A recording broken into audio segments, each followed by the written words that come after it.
je suis Ségolène et je fais des vidéos pour t'accompagner à lire la Bible.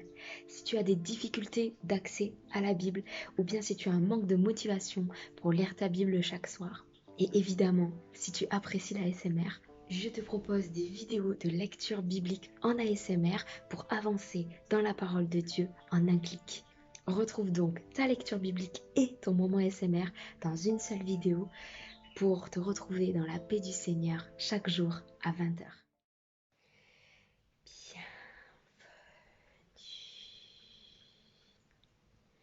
Bienvenue. Nous allons lire 1 Samuel 21 à 24. Je vous souhaite une bonne lecture. Malheureusement, il n'y aura pas d'ASMR aujourd'hui car je dois prendre un train, donc je dois partir assez tôt aujourd'hui.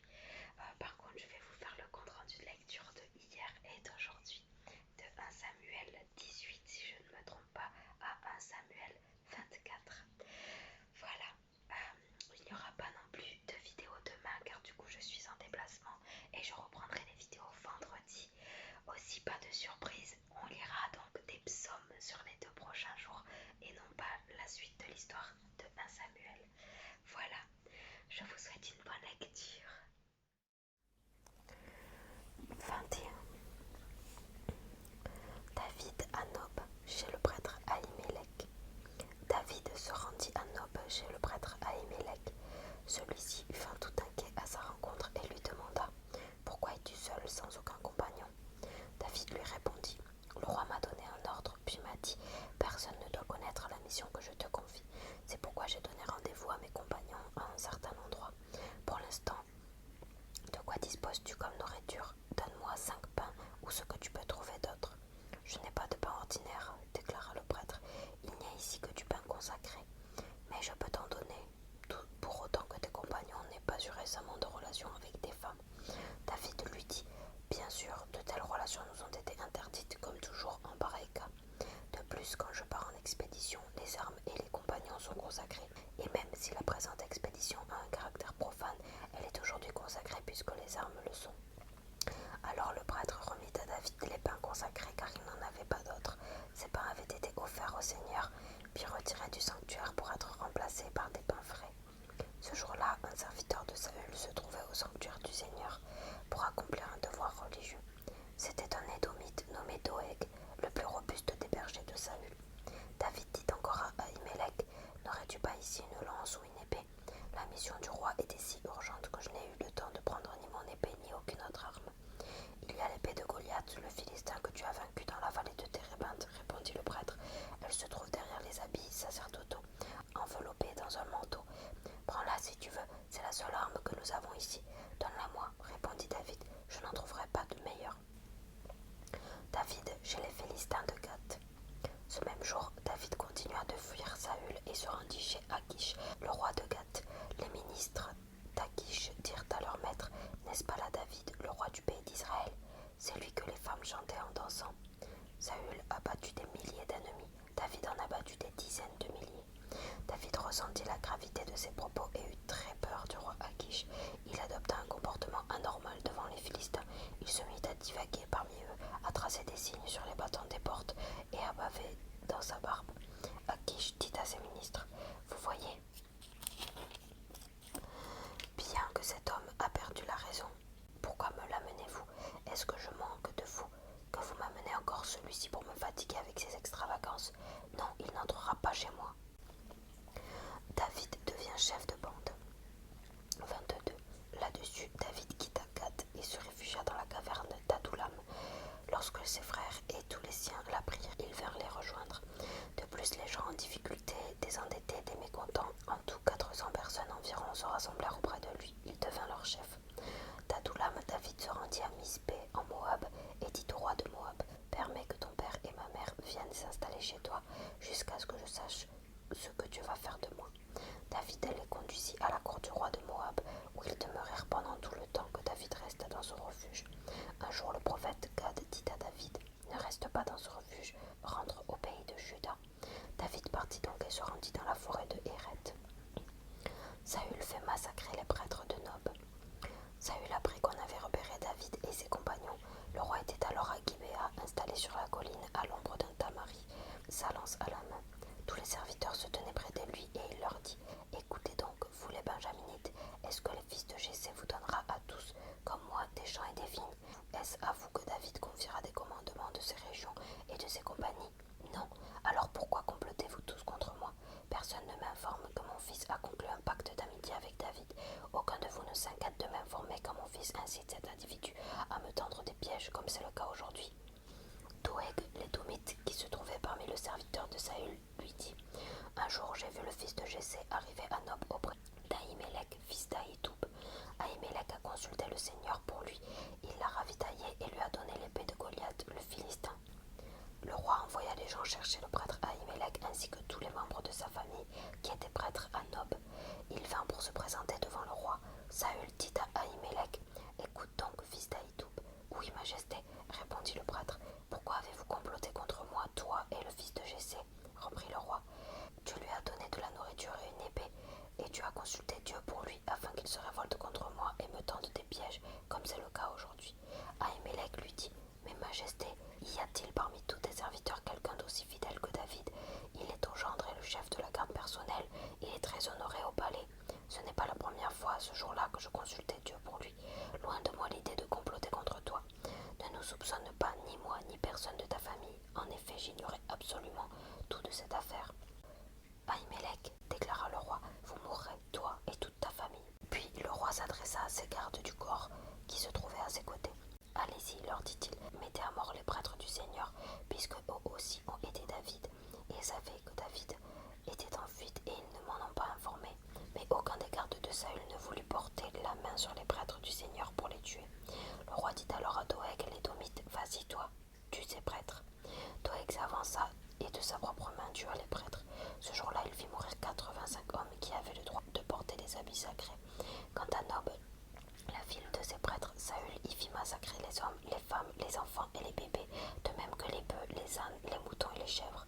Seul un certain Abiathar, fils d'Ahimelech et petit-fils d'Ahitoub, réussit à s'échapper et s'enfuit auprès de David. Il informa David que Saül avait massacré les prêtres du Seigneur. David lui dit: L'autre jour, j'ai bien vu que Doeg l'édomite était aussi un Nob.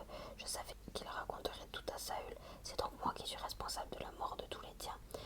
Mais maintenant, reste avec moi et ne crains plus rien. C'est le même ennemi, Saül, qui en veut à ma vie et à la tienne. Auprès de moi, tu es en sécurité. 23. Un jour, quelqu'un informa David que les Philistins assiégeaient la ville de Kéba et pillaient les réserves de céréales. David consulta le Seigneur. Dois-je aller attaquer ces Philistins? Demanda-t-il. Va les attaquer, répondit le Seigneur. Tu délivreras ainsi Keïla. Les compagnons de David lui dirent alors: Vois-tu, ici en Juda, nous avons déjà peur. Ce sera pire encore si nous allons à Kéba pour battre contre les troupes des Philistins. David consulta une nouvelle fois le Seigneur qui lui répondit: Debout, va à Keïla. Je livrerai les Philistins en ton pouvoir. David et les compagnons se rendirent donc à Keïla et attaquèrent les Philistins. Ils s'emparèrent de leurs troupeaux et leur infligèrent une lourde défaite. David délivra ainsi les habitants de Keïla. Lorsque Abiathar, fils d'Ahimelech, était venu se réfugier auprès de David à Keïla, il avait emporté les objets sacrés servant à consulter le Seigneur. Saül apprit que David était entré à Keïla, alors il déclara: Dieu l'a livré à mon pouvoir, puisqu'il s'est laissé prendre au piège en entrant dans une ville aux portes verrouillées. Saül mobilisa toute l'armée pour aller assiéger David et ses compagnons dans Keïla. David se rendit compte que Saül préparait un mauvais coup contre lui. Il ordonna donc au prêtre Abiathar d'apporter les objets sacrés pour consulter Dieu. Puis il dit: Seigneur, Dieu d'Israël, j'ai entendu dire que Saül s'apprête à venir à Keïla pour détruire la ville à cause de moi. Est-ce que les gens de Keïla me livreront à Saül s'il vient assiéger la ville comme je l'ai appris? Seigneur, Dieu d'Israël, je t'en prie, réponds-moi. Saül va venir, répondit le Seigneur. David reprit: Alors est-ce que les gens de Keïla me livreront à Saül, moi et mes compagnons? Oui, ils le feront, déclara le Seigneur. Aussitôt David et ses compagnons, au nombre de 600 environ, quittèrent Keïla et s'en allèrent à l'aventure. Saül, apprenant que David s'était échappé de la ville, abandonna l'expédition. David gagna le désert de Ziph et s'installa dans des endroits escarpés de la région montagneuse. Jour après jour, Saül le recherchait, mais Dieu ne permit pas que David tombe entre ses mains. David voyait bien que Saül partait en expédition pour le faire mourir, mais il restait à Orcha, dans le désert de Ziph. Un jour, Jonathan, fils de Saül, se rendit auprès de David à Orcha.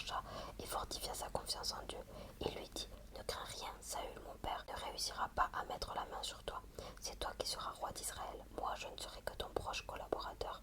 Mon père lui-même le sait bien. » Tous les deux conclurent un pacte d'amitié au nom du Seigneur, puis Jonathan retourna chez lui tandis que David demeurait à Orcha. Saül poursuit David. Des habitants de Ziph allèrent trouver Saül à Gibéa et lui dirent: « Ne sais-tu pas que David se cache dans notre région, dans les endroits escarpés, proches de Orcha, dans les collines de Haguila, au sud de la plaine inculte? Si donc tu désires le surprendre, tu n'as qu'à venir, nous nous chargerons de te le livrer. » « Que le Seigneur vous bénisse, » s'écria Saül. « Vous avez eu pitié de moi, maintenant allez encore vérifier vos informations. Découvrez exactement l'endroit où il se tient et qu'il y a vu. On m'a dit en effet qu'il est très rusé. Repérez toutes les cachettes où il peut se réfugier, puis revenez vers moi avec les indications précises. Alors j'irai avec vous. S'il est dans le pays, je fouillerai chaque portion du territoire de Juda pour le trouver. » Les gens de Ziph quittèrent Saül et retournèrent chez eux. À ce moment-là, David se trouvait dans la partie basse du désert de Mahon, au sud de la plaine inculte. Saül et les soldats partirent à la recherche de David. Celui-ci en fut informé. Il alla s'installer dans un massif rocheux du désert de Mahon. Quand Saül l'apprit, il se mit à le pourchasser dans cette région. Saül et ses soldats avançaient sur le flanc d'une colline, tandis que David et ses compagnons progressaient sur l'autre flanc. Ceux-ci se hâtaient pour échapper à Saül, car avec sa troupe il essayait de les encercler afin de les capturer. Mais un messager arriva et dit à Saül: « Viens vite, les Philistins attaquent le pays. » Saül cessa aussitôt de poursuivre David et il marcha contre les Philistins. C'est pourquoi on a appelé cet endroit le rocher de la séparation. David refuse de tuer Saül. 24. David quitta cette région et alla s'installer près d'En-Gedi, dans un endroit difficilement accessible. Lorsque Saül revint de sa campagne militaire contre les Philistins, il apprit que David était dans la région désertique d'En-Gedi. Il rassembla 3000 hommes choisis dans l'armée d'Israël et partit à la recherche de David et de ses compagnons qui se trouvaient en face de la roche au Bouquetin, en passant près des parcs à moutons qui bordaient la route. Saül vit une caverne et y entra pour satisfaire un besoin naturel. Or David était caché au fond de cette caverne avec ses compagnons. Ceux-ci lui chuchotaient: « Voici le moment annoncé par le Seigneur lorsqu'il a dit: un jour je te livrerai ton ennemi pour que tu le traites comme il te plaira. » Alors David s'avança et coupa discrètement un pan du manteau de Saül. Mais dès qu'il eut fait cela, son cœur se mit à battre très fort. Il dit à ses compagnons: « Que le Seigneur me préserve d'attenter à la vie de mon maître, comme vous le suggérez. En effet, c'est le Seigneur lui-même qui l'a choisi comme roi. » Par ces paroles, David réussit à empêcher ses compagnons de se jeter sur Saül. Saül quitta la caverne et reprit la route. David sortit peu après et lui cria: « Majesté, Majesté !» Saül se retourna pour regarder. David s'inclina respectueusement jusqu'à terre, puis il demanda: « Pourquoi écoutes-tu ceux qui prétendent que je cherche à te nuire? Tu peux constater qu'aujourd'hui même le Seigneur t'avait livré en mon pouvoir dans cette caverne. On me conseillait de te tuer, mais je t'ai épargné. Je n'ai pas voulu attenter à ta vie, car c'est le Seigneur qui t'a choisi comme roi. Regarde, ô mon roi, regarde ce que je tiens, un pan de ton manteau. Je n'ai fait que couper le pan de ton manteau, et je ne t'ai pas tué. Tu vois donc bien que je n'ai pas l'intention de te nuire ou de me révolter contre toi. Tu vois que je n'ai commis aucune faute envers toi. C'est toi qui me poursuis pour m'ôter la vie. Que le Seigneur soit l'arbitre entre nous deux, qu'il me venge du mal que tu m'as fait. Mais moi-même, je ne te ferai rien. Tu connais le proverbe d'autrefois qui dit: des méchants ne peut sortir que la méchanceté. Mais moi, je ne te ferai aucun mal. Contre qui le roi d'Israël s'est-il mis en campagne? Contre moi? Tu me pourchasses, moi qui ne suis qu'un chien crevé, qu'une misérable puce. Eh bien, le Seigneur sera l'arbitre entre nous, qu'il examine et défende ma cause, qu'il me rende justice et me délivre de tes attaques. » Lorsque David eut achevé de parler, Saül demanda: « David, mon fils, est-ce bien toi qui me parles? » Et il pleura abondamment. Puis il reprit: « C'est toi qui as raison et moi qui ai tort. Tu m'as fait du bien alors que je t'ai fait du mal. Tu as révélé aujourd'hui ta bonté pour moi. Le Seigneur m'avait en effet livré en ton pouvoir, mais tu ne m'as pas tué.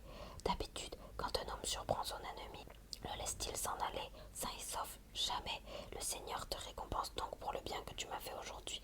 Par ailleurs, je sais que tu seras roi un jour et que, sous ton autorité, le royaume d'Israël sera stable. Alors jure-moi au nom du Seigneur qu'après ma mort, tu n'effaceras pas tout le souvenir de moi et de ma famille en exterminant mes descendants. » David le lui jura, puis Saül retourna chez lui, tandis que David et ses compagnons regagnèrent leur refuge dans la montagne.